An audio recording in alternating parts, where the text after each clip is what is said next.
we had Marco. Marco hit Monday, and right after Marco was what's the next one? Laura. Laura hit Wednesday. So you know, what I mean, it is what it is. You know, we are, you know, based on our geography. Anything coming from off the coast of Africa, coming by the Caribbean region, going to be hitting us. We are on the south. We are on the southern seashore of the country. So we're going to get it. But this is something that we as Louisians,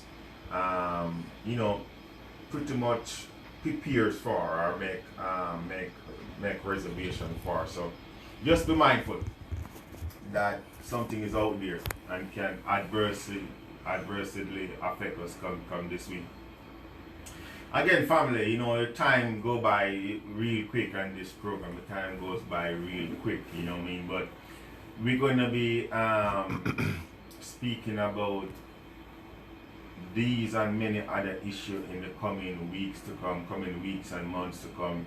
Remembering that, you guys need to go out and seriously take a look at these candidates that's out here. Most definitely running for public office. Don't just look. This is my recommendation to my brothers and sisters out here. Don't blindly close your eyes and vote up and down the ticket D, as I hear a lot of people, been saying. Show me the ticket. Up and down the ticket. So because you see a D beside somebody's name, and look, there's a phrase, you cannot do the same thing every day and expect something different. Only a damn fool will do that. You see what I'm saying? If you truly want something to change, if you truly want equality, if you truly want representation, if you truly want a better quality of life, you cannot just walk inside the booth, and just look and the names, and once there's a D beside the name, so that means you look, and that's where the problem lies. You are putting people inside just because the people is affiliated to the same political party like you, right? That means they owe you no obligation to fulfill. No accountability. You see, I'm saying no accountability. No, there's no fiduciary duty that they owe you. They going and signing their oath of office is meaningless, because what did they promise you? They didn't promise you nothing. They didn't tell you nothing. All they told you was that, look, I'm a Democrat. I'm a Democrat. And you say, okay, Democrat, vote to me. You see what I'm talking about? For far too long, Democrats have been feeling the masses, man.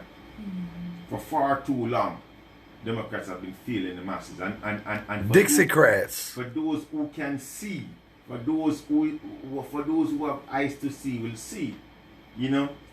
That when you look, I don't have to talk about the national front, and I can talk about right here in New Orleans, Louisiana.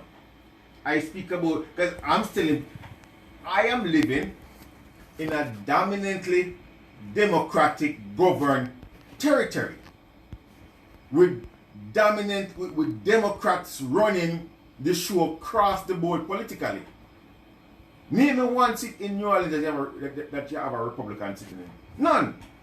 Tell me when was the last time a Republican filled any of these seats here? Even the race that you run in Nooney. Since the whole history of, since the 1800s, there have been 4 Republicans who have held the seat of the 2nd congressional seat. Since the 1800s. 4. And we're talking about 3 of them was actually in the 1800s. Do you know about the Tilden Hayes Compromise? I'm sure you do. You see what I'm talking about? So, so we are talking, and look, no, if I'm wrong, tell me, because, I mean, I know you ain't gonna bullshit. Look, housing, unemployment, crime, Voting rights. substance abuse, health care, That's right. child care, education. You can just name it. And we are living in a democratic governed society, territory, New Orleans, Louisiana, and it have been run by Democrats for as long as Dixiecrats. You see, I'm talking about so the idea. You know about the Tilden Hayes Compromise? The idea. The Tilden is compromise. You know what that is? No, what's that? So, the Republicans wanted to fill the presidency, and they came up with a candidate, and his name is Rutherford B. Hayes. And so they knew they had no chance at the presidency. So what he did was, in his campaign trail, he offered a deal to the Dixiecrats that he would remove the Declaration Proclamation standards if they voted him in. And that's when the Democrats switched over to that ideology but kept the same name.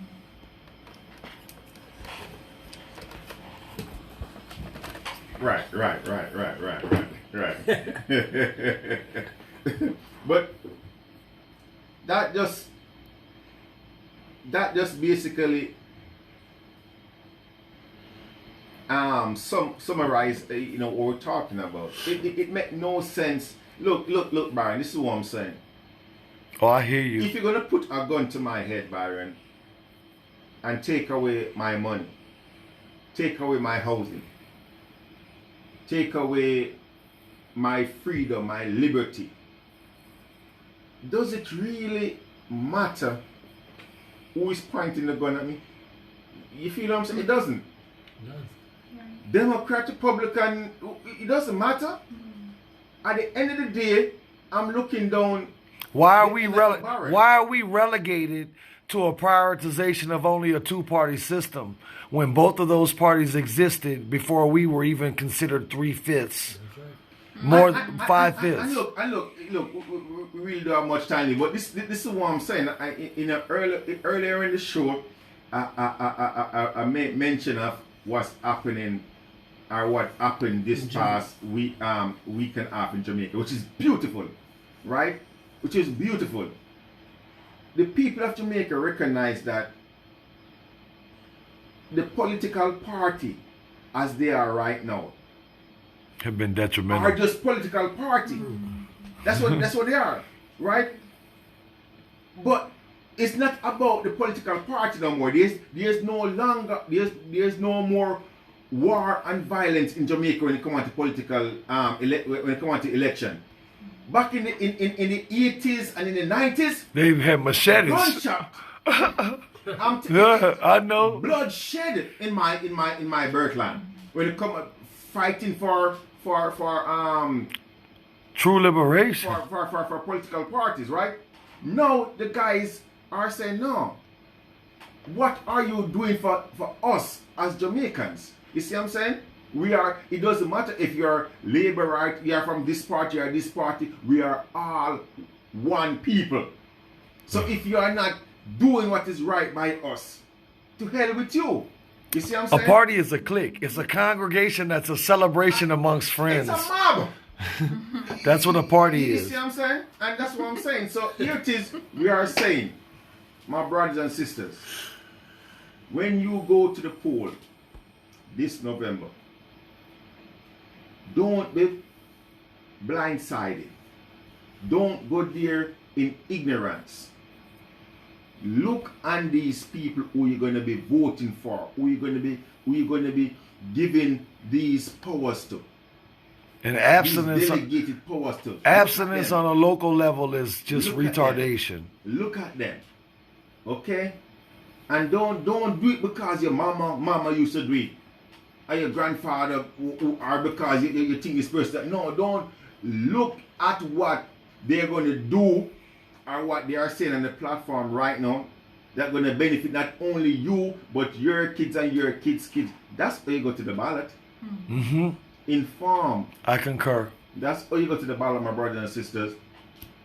Look, I want to thank my brother from another mother. I want to thank my brother Byron Cole and my newfound sister over here for coming in and spending some time with us this evening.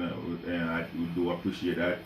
And I extend the invitation to you to come back again and give us some more, follow up on what's going on, how you like in New Orleans and how everything is working out for you. And if there's anything that we can assist you with vocally or whatever, we'll do what we can do. Thank you All so right. much. Until next week, my brothers and sisters, this is Jacob Miller taking you out. So Jacob got.